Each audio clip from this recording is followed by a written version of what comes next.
Hello बच्चों, आज हम मैथ पढ़ेंगे और मैथ में हम इकाई नंबर 3 पढ़ रहे हैं। आज हम पढ़ेंगे पेज नंबर 34 और 35।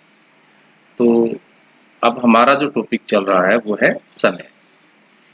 तो समय हम कैसे देखते हैं? घड़ी में देखते हैं, कैलेंडर से देखते हैं, कौन सा दिन है, कौन सा महीना है, क्या टाइम है। हम बातें कर चुके हैं कि समय की सबसे छोटी इकाई जो सेकंड है, फिर मिनट, फिर घंटा, फिर 6 घंटे, फिर एक दिन, फिर एक सप्ताह, एक महीना। इस प्रकार से हम समय की गिनती करते हैं। तो आज हम क्या चर्चा करेंगे, शुरू करते हैं। आप किसी माह की कोई भी तारीख लेकर देखें, क्या मुनि का बताया गया तरीका ठीक है? तो पिछली एक्सरसाइज में हमने देखा था कि हम दिन कैसे निकाल सकते हैं। मान लो अगर हमें एक तारीख का पता है तो उसके आगे की हम इस प्रकार से गिनती कर सकते हैं। आगे देखिए, 1 नवंबर 2013 को शुक्रवार था। उस वर्ष बाल दिवस किस वार को मनाया गया? ठीक है, तो इसमें एक डेट दे दी है तो हमने उससे उसका दिन निकालना है। ठीक है, तो ये 2013 की बात है, यानी कि आज से 7 साल पहले। तो उसमें क्या था कि 1 नवंबर को शुक्रवार का दिन था। कौन सा दिन था? शुक्रवार। और 14 नवंबर हम मनाते हैं, सॉरी, बाल दिवस मनाते हैं हम 14 नवंबर को। तो हमने ये देखना है कि 14 नवंबर को कौन सा दिन था, किस वार को, यानी कि वार का मतलब होता है दिन। तो किस दिन को ये बाल दिवस मनाया गया, यानी शुक्रवार। तो अब हम इसकी गिनती करते हैं। जैसे 1 तारीख को क्या था? शुक्रवार। तो 1 में हम 7 जोड़ देंगे, कितना हो गया? 8। ठीक है, यानी कि अगला शुक्रवार 8 तारीख का था। और फिर उसमें 7 जोड़ देंगे, फिर हो गया 15। यानी कि 15 तारीख को उससे अगला शुक्रवार आ गया। और बाल दिवस हमने कब मनाया? 14 तारीख को। अब शुक्रवार से, यानी कि 15 से एक दिन पहले 14 तारीख पड़ेगी। ठीक है, 15 को अगर शुक्रवार है तो 14 को क्या होगा? वीरवार होगा। ठीक है, तो हमें पता चल गया कि बाल दिवस को किस दिन मनाया गया, यानी कि वीरवार को मनाया गया। ऐसे ही एक एक्सरसाइज और है। 1 जनवरी 2013 को मंगलवार था। उस वर्ष गणतंत्र दिवस किस वार को मनाया गया? हमने एक तारीख, एक दिन और निकालना है, यानी कि 1 जनवरी को क्या दिन था? मंगलवार। और हमें देखना कौन सा है? गणतंत्र दिवस, यानी कि 26 जनवरी को। ठीक है, कब मनाया जाता है गणतंत्र दिवस? ये इसके यानी कि 25 दिन बाद आएगा। तो हमने ये देखना है कि उस दिन कौन सा दिन है। तो इसमें भी हम 7 जोड़ के चलेंगे। तो करेंगे, देखो, 1 में 7 जोड़ा 8 बन गया,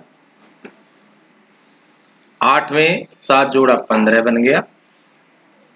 ऐसे ही हम आगे चलेंगे। 15 में 7 जोड़ा 22 बन गया। ठीक है, देखो 22 तारीख तक तो आ गए हम। अब देखना हमने 26 का है, यानी कि 22 को क्या है? मंगलवार है। 23 को क्या होगा? अब हम ऐसे भी गिन सकते हैं, वापिस भी आ सकते हैं, दोनों तरफ से चेक कर सकते हैं। देखो 22 को अगर मंगलवार है तो 23 को बुधवार, 24 को वीरवार, 25 को शुक्रवार और 26 को शनिवार। अब हम आगे भी जा सकते हैं। देखो 22 के बाद 27 को, 22 और 7 29 बन गया, यानी 29 को फिर मंगलवार आ जाएगा। अब इसमें से घटा के भी हम देख सकते हैं। तो अगर 29 तारीख को मंगलवार है तो 28 को क्या होगा? बताओ, सोमवार होगा। और 27 को क्या होगा? रविवार होगा। 26 को फिर वही शनिवार। तो 26 को कौन सा दिन आएगा? शनिवार। उल्टा भी हम देख सकते हैं, इसके आगे बढ़ा के भी हम देख सकते हैं, और एक अगर पीछे की डेट है तो उसमें हम इसमें जोड़ के भी हम कर सकते हैं चेक। ठीक है, तो अगली एक्सरसाइज देखेंगे। एक ये फरवरी में कितने दिन लिखूं, ये कहता है प्रत्येक मास के ऊपर दिए गए स्थान पर दिनों की संख्या लिखो। इसी पाठ में सबसे पहले पेज पे कैलेंडर दिया हुआ है। उस कैलेंडर, अब हमने क्या करना है, हम इस वर्ष के हिसाब से देखेंगे। हमने क्या किया, पहले यहाँ पे वर्ष लिखो, ठीक है। हमने 2020 का कैलेंडर चेक किया, वो आपके घर में आराम से मिल जाएगा, आप उसके हिसाब से कर सकते हो। तो अब हम महीनों की, ये मैंने पेन से भर दिए हैं ताकि आप लोगों को अच्छे से समझ में आ जाए, ठीक है। तो हम जनवरी से शुरू करेंगे। जनवरी में कैलेंडर चेक करो, 31 दिन मिलेंगे। फरवरी में 29, क्योंकि ये लीप वर्ष है, 4 से भाग हो जाता है। देखो 4 पंजे 20 और फिर 0 आ जाएगा, 4 पंजे 20, तो ये 4 से भाग हो रहा है, डिवाइड हो रहा है, तो ये लीप वर्ष है, ठीक है। और ये हर 4 साल बाद आएगा। तो अगला लीप वर्ष अब कब आएगा, 2024 में आएगा, ठीक है। तो मार्च में 31 दिन है, अप्रैल में 30 दिन, मई में 31 दिन, जून में 30 दिन, जुलाई में 31 दिन, अगस्त में 31 दिन, सितंबर में 31 दिन, अक्टूबर में 31 दिन, बाकी दिन सब रहेंगे सेम। ये सिर्फ 4 साल के बाद यहाँ पे फर्क पड़ जाता है। अगर यहाँ पे होता 2019 तो यहाँ पे दिन होते 28। अगर यहाँ पे दिन अगला साल जो आएगा 2021 आएगा तो उसमें भी यहाँ पे 28 दिन आ जाएंगे, क्योंकि वो लीप वर्ष नहीं होगा। तो लीप वर्ष भी हमने समझ लिया, वो 4 साल के बाद आता है, ठीक है। अब कुछ सवाल हैं इस कैलेंडर से जुड़े हुए जो इसमें हम देख के गिन सकते हैं, ठीक है। एक वर्ष में 30 दिनों वाले महीनों की संख्या कितनी होती है, 4। इसमें भी आप चेक कर सकते हो। देखो एक ये रहा, एक ये रहा, एक ये रहा, एक ये रहा, 30-30 दिन वाले हमने ढूंढ लिए कैलेंडर में। तो वो कौन से दिन होते हैं, अप्रैल, जून, सितंबर और नवंबर, 4 महीने होते हैं, ठीक है। तो हमने ये 4 पे टिक कर दिया। वर्ष में 31 दिनों वाले महीनों की संख्या होती है 7, तो वो हम चेक कर सकते हैं। देखो जनवरी, मार्च 2, मई 3, जुलाई 4, अगस्त 5, अक्टूबर 6 और दिसंबर 7। ये 7 महीने हमारे 31 दिन वाले होते हैं। लीप वर्ष में कितने दिन होते हैं, 366 होते हैं। नॉर्मल जो भी वर्ष होता है वो 365 दिन का होता है, लेकिन सिर्फ लीप वर्ष ही कितने दिन का होता है, वो 366 दिन का ही होता है। तो सही उत्तर हमारा ये आएगा, ठीक है। वर्ष में कितने सप्ताह होते हैं, तो वर्ष में ऑलमोस्ट जो होते हैं, एक महीने में हम 4 हफ्ते गिन के चलते हैं, तो 48 होते हैं, ठीक है। लीप वर्ष के कौन से महीने में दिनों की संख्या 29 होती है, तो फरवरी में होती है, सभी को पता है, ठीक है। नीचे कुछ एक्सरसाइज दी हैं, हमने ये देखना है कि किस काम में कितना टाइम लगता है।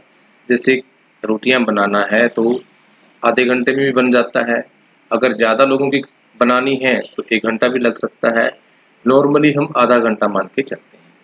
ब्रश करना है तो 5 मिनट हमारे लिए काफ़ी होते हैं, करने को हम जल्दी 2 मिनट में भी कर सकते हैं, तो हम इनका अप्रोक्स टाइम लेके चलते हैं, इनका कोई पूरा टाइम नहीं होता है, ठीक है। अब कपड़े धोना है, अगर 2 कपड़े धोएगा तो वो 10 मिनट में भी धो सकता है, अगर ज़्यादा कपड़े हैं तो 1 घंटा भी लग सकता है, अगर और उससे ज़्यादा है तो फिर उसमें आप 2 घंटे भी लग सकते हैं। तो अप्रोक्सी 1 घंटा हम लेके चलेंगे, ठीक है। अब ये फुटबॉल खेल रहा है, फुटबॉल का जो है मैच वो 1 घंटे में खत्म हो जाता है, ठीक है। नहाना है, हम 10 मिनट में अच्छे से नहा सकते हैं, ठीक है। पौधों में पानी देना है तो अगर ज़्यादा पौधे हैं तो उसमें 10 मिनट भी लग सकते हैं, अगर थोड़े पौधे हैं तो वो 2 मिनट में भी हम समाप्त कर सकते हैं। तो इनका कोई फिक्स टाइम नहीं होता है, इनको हम अपने तरीके से लिख सकते हैं, ठीक है। क्योंकि डिपेंड करता है कि अब ब्रश करना है, कोई 2 मिनट में भी कर सकता है, कोई ज़्यादा टाइम भी लगाता है, नहाने में भी कुछ लोग ज़्यादा टाइम लगा लेते हैं तो कुछ जल्दी नहा लेते हैं, तो इनका कोई फिक्स टाइम नहीं होता है, ठीक है। तो मैथ की एक्सरसाइज में इतना ही, इसको आप अच्छे से समझेंगे, क्योंकि जब तक आपको समय की यूनिट का सही पता नहीं चलेगा तो आप समय और दिनों को नहीं बता सकते हैं। तो इन चीज़ों को ध्यान में रखें, कैलेंडर ध्यान से पढ़ें, जो घड़ी है आपके घर में तो उस घड़ी से आप अपने मम्मी पापा की हेल्प ले सकते हैं कि किस प्रकार से छोटी सुई जो होती है वो सबसे छोटी 3 प्रकार की सुइयां होती हैं आपकी घड़ी में, ठीक है। 1 सेकंड की होती है, सबसे पतली सुई होती है जो, ठीक है। और फिर उसके बाद होती है जो मोटी सुई होती है और लंबी भी होती है, तो वो होती है मिनट की सुई। और सबसे छोटी जो सुई होती है, मोटी भी होती है, वो सबसे छोटी होती है, तो वो घंटे के लिए होती है, ठीक है। 3 प्रकार की सुइयां हमारी घड़ी में होती हैं। नेक्स्ट में हम घड़ी पे भी बात करेंगे। इस वीडियो में इतना ही। Thank you, have a nice day.